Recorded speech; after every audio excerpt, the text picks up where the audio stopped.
നമസ്കാരം. നരേന്ദ്രമോദിയുടെ യുക്രൈൻ സന്ദർശനവും അതോടൊപ്പം തന്നെ മോദി റഷ്യയുമായും യുക്രൈനുമായും ചർച്ച നടത്തുകയും ചെയ്തിരുന്നു.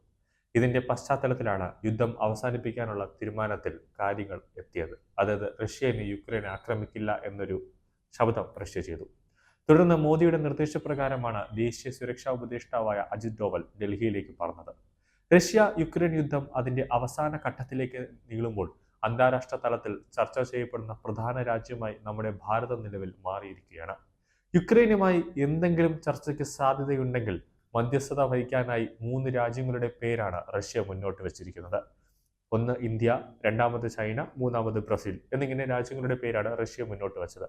ഇതിൽ ചൈനയുടെ മധ്യസ്ഥതയിൽ ഒരു പരിഹാരം അമേരിക്ക ആഗ്രഹിക്കാത്തതിനാൽ ഇന്ത്യക്ക് തന്നെയാണ് നറുക്ക് വീണത്.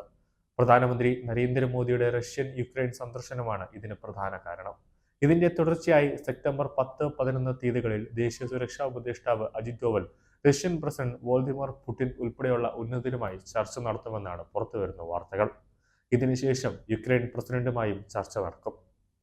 തുടർന്നുണ്ടാകുന്ന പൊതുധാരണയുടെ അടിസ്ഥാനത്തിലായിരിക്കും ഇരു രാഷ്ട്ര തലവന്മാരും ഒരുമിച്ചുള്ള ചർച്ച നടത്തുന്നത്. ഇപ്പോൾ നടക്കുന്ന ചർച്ചയിൽ പുരോഗതി ഉണ്ടായാൽ അന്തിമ ചർച്ച ഇന്ത്യയിലാകാനുള്ള സാധ്യതയും ഏറെയാണ്.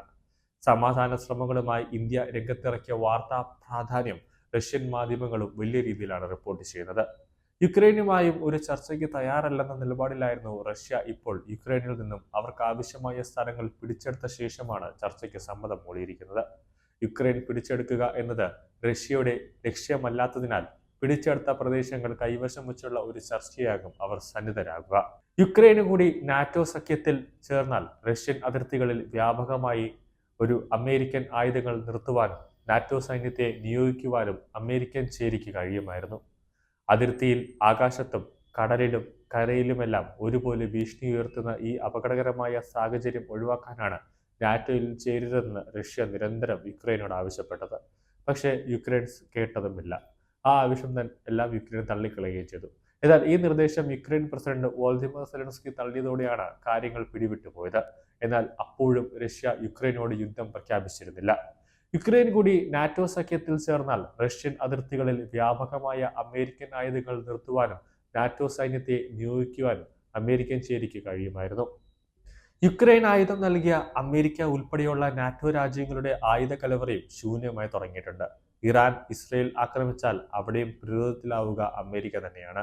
അതുകൊണ്ടാണ് അമേരിക്കയുടെ F-16 എന്ന അമേരിക്കയുടെ അഭിമാനകരമായ റഷ്യ പോർ വിമാനത്തെ റഷ്യൻ സൈന്യം വെടിവെച്ചിട്ടതോടെ അമേരിക്കയുടെ ആയുധ വിപണിയും അത് സാരമായി തന്നെ ബാധിച്ചിട്ടുണ്ട്. ഇതെല്ലാം പരിഗണിച്ചാണ് ഇന്ത്യയുടെ സമാധാന നീക്കത്തെ അമേരിക്കയും പിന്തുണച്ചിരിക്കുന്നത്. ഒരു സമവായ ചർച്ചയിലേക്ക് ഇരുഭാഗത്തെയും എത്തിക്കാനാണ് ഇന്ത്യക്ക് കഴിഞ്ഞാൽ അത് ലോകരാഷ്ട്രീയത്തിലെ ഇന്ത്യക്കുണ്ടാകുന്ന ഇമേജ് വളരെ വലുതായിരിക്കും എന്നതിൽ യാതൊരു സംശയവുമില്ല. അന്താരാഷ്ട്ര മാധ്യമങ്ങളും നയതന്ത്ര വിദഗ്ധരും ചൂണ്ടിക്കാട്ടുന്നത് അത് തന്നെയാണ്. അതുകൊണ്ട് തന്നെയാണ് മോദിയും അമിത്ഷായും ഉൾപ്പെടെയുള്ളവർ ഈ ഒരു നീക്കത്തെ അതായത് മോദിയും അമിത്ഷായും വിദേശകാര്യ സെക്രട്ടറി ജയശങ്കറും അടക്കം ഈ റഷ്യ യുക്രൈൻ യുദ്ധം വലിയ രീതിയിൽ അവർ മോണിറ്റർ ചെയ്ത് വരികയായിരുന്നു. അതുകൊണ്ട് തന്നെയാണ് ഇനി ഒരു ലോകത്തൊരു യുദ്ധം ഉണ്ടാകാതിരിക്കാൻ വേണ്ടി റഷ്യയും യുക്രൈനും തമ്മിലുള്ള യുദ്ധം ഒരു സമാധാന അന്തിമ ചർച്ചയിലേക്ക് കൊണ്ടുവരുന്നതിന് വേണ്ടിയാണ് മോദിയുടെ നിർദ്ദേശപ്രകാരം അജിത് ഡോവൽ റഷ്യയിലേക്ക് പറക്കുന്നത്. ഇനി അവിടെ ചെന്നിട്ട് റഷ്യയും യുക്രൈനുമായി ഒരു സംഭാഷണം അവിടെ അജിത് ഡോവൽ നടത്തി അത് വലിയൊരു നേട്ടം ഇന്ത്യക്ക് ഉണ്ടാകുമെന്ന് തന്നെയാണ് ഉറപ്പ്.